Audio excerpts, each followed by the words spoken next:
अगर आपको परी कथाओं पर विश्वास नहीं है, तो आप इस कहानी को जरूर सुनिए। ये कहानी किसी परी कथा से कम नहीं है। एक आदमी जो हाई स्कूल की शिक्षा भी पूरी नहीं कर पाया, वो इतने गरीब परिवार से था कि खर्चा चलाने के लिए उसे अपने किशोरावस्था से ही नाश्ते की रेहड़ी लगाने से लेकर पेट्रोल पंप पर तेल भरने तक का काम करना पड़ा। ऐसे लड़के ने जब एक वृद्ध के तौर पर दुनिया को अलविदा कहा, तो उसकी संपत्ति का मूल्य 62,000 करोड़ रुपए से भी ज्यादा था।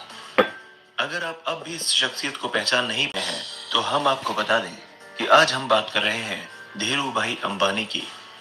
बिजनेस की दुनिया का एक ऐसा सफल चेहरा, जिसने हर एक गरीब को उम्मीद दी कि सफल होने के लिए पैसा नहीं, नीयत होनी चाहिए। सफलता उन्हीं को मिलती है जो उसके लिए जोखिम उठाते हैं। धीरू भाई ने बार बार साबित किया कि जोखिम लेना व्यवसाय का नहीं, बल्कि आगे बढ़ने का मंत्र है।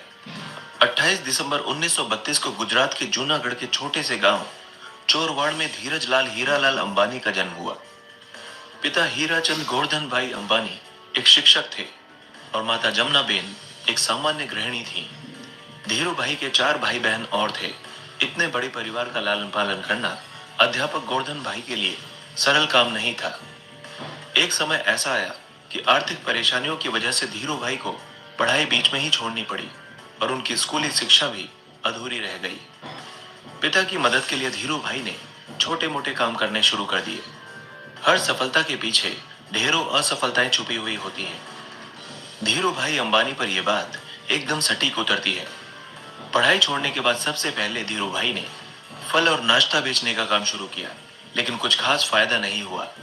उन्होंने दिमाग लगाया और गांव के नजदीक स्थित धार्मिक पर्यटन स्थल गिरनार में पकौड़े बेचने का काम शुरू कर दिया। यह काम पूरी तरह से आने वाले पर्यटकों पर निर्भर करता था। जो साल के कुछ समय तो अच्छा चलता था, लेकिन बाकी समय इसमें कुछ खास लाभ नहीं था। धीरू भाई ने इस काम को भी कुछ समय बाद बंद कर दिया। बिजनेस में मिली पहली 2 असफलताओं के बाद उनके पिता ने उन्हें नौकरी करने की सलाह दी। धीरू भाई के बड़े भाई रमणीक भाई उन दिनों यमन में नौकरी करते थे। उनकी मदद से धीरू भाई को भी यमन जाने का मौका मिला। वहां उन्होंने शेल कंपनी के पेट्रोल पंप पर नौकरी की और महज 2 सालों में ही अपनी योग्यता की वजह से मैनेजर के पद तक पहुंच गए। इस नौकरी के दौरान भी उनका मन इसमें कम और व्यवसाय करने के मौकों की तरफ ज्यादा रहा। उन्होंने हर एक संभावना पर विचार किया और वे हर समय यह सोचते रहते थे कि वे किस तरह से एक सफल बिजनेसमैन बन सकते हैं। 2 छोटी घटनाएं बिजनेस के प्रति उनके जुनून को बयां करती है। ये दोनों घटनाएं उस समय की हैं जब वे शेल कंपनी में अपनी सेवाएं दे रहे थे। जहां वे काम करते थे, वहां काम करने वाले कर्मियों को चाय महज 25 पैसे में मिलती थी, लेकिन धीरू भाई पास के ही एक बड़े होटल में चाय पीने जाते थे, जहां चाय के लिए 1 रुपया चुकाना पड़ता था। धीरू भाई से जब पूछा गया कि वे सस्ती के बजाय महंगी चाय क्यों पीते हैं, तो उन्होंने बताया कि उस बड़े होटल में बड़े बड़े व्यापारी आते हैं और बिजनेस के बारे में बातें करते हैं। मैं उन्हें ही सुनने जाता हूँ ताकि व्यापार की बारीकियों को समझ सकूं। धीरू भाई ने अपने ही तरीके से बिजनेस मैनेजमेंट की शिक्षा ली, जिन्होंने आगे चलकर वॉर्टन और हार्वर्ड से पारंपरिक तरीके से डिग्री लेने वाले लोगों को भी नौकरी पर रखा। इसी तरह दूसरी घटना उनकी पार की नजर और अवसर बुनाने की क्षमता की ओर इशारा करती है। हुआ यूं कि उन दिनों यमन में चांदी के सिक्कों का प्रचलन था। धीरू भाई को एहसास हुआ कि इन सिक्कों की चांदी का मूल्य सिक्कों के मूल्य से ज्यादा है और उन्होंने लंदन की एक कंपनी को इन सिक्कों को गलाकर आपूर्ति करनी शुरू कर दी। यमन की सरकार को जब इस बात का पता चला, वे मोटा मुनाफा कमा चुके थे। ये दोनों घटनाएं इशारा कर रही थी कि धीरू भाई के पास एक सफल बिजनेसमैन बनने के सारे गुण मौजूद थे। यमन में धीरू भाई का अच्छा खासा समय बीत रहा था कि वहां आजादी के लिए लड़ाई शुरू हो गई और ढेरों भारतीयों को यमन छोड़ना पड़ा। इस परेशानी के आलम में धीरू भाई को भी यमन छोड़ना पड़ा। ईश्वर ने एक सफल बिजनेसमैन बनाने के लिए परिस्थितियां गढ़नी शुरू कर दी। इस नौकरी के चले जाने के बाद उन्होंने नौकरी की जगह बिजनेस करने का निर्णय लिया। धीरू भाई अंबानी बाजार के बारे में बखूबी जानने लगे और उन्हें समझ में आ गया था कि भारत में पॉलिएस्टर की मांग सबसे ज्यादा है और विदेशों में भारतीय मसालों की, जिसके बाद बिजनेस का आइडिया उन्हें यहीं से आया। लेकिन व्यवसाय शुरू करने के लिए पैसों की जरूरत थी। धीरू भाई के पास निवेश के लिए बड़ी रकम नहीं थी, इसीलिए उन्होंने अपने मामा त्र्यंबक लाल दामाणी के साथ मसालों और शक्कर के व्यापार की शुरुआत की। यहीं पर रिलायंस कमर्शियल कॉरपोरेशन की नींव पड़ी, जिसने भारत के मसाले विदेशों में और विदेश का पॉलिएस्टर भारत में बेचने की शुरुआत की। इसके बाद रिलायंस ने सूत के कारोबार में प्रवेश किया।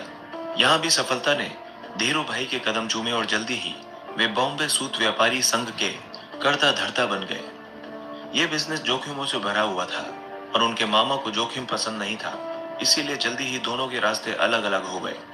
इससे रिलायंस पर कोई खास फर्क नहीं पड़ा और 1966 में रिलायंस टेक्सटाइल अस्तित्व में आया। इसी साल रिलायंस ने अहमदाबाद के नरोदा में टेक्सटाइल मिल की स्थापना की।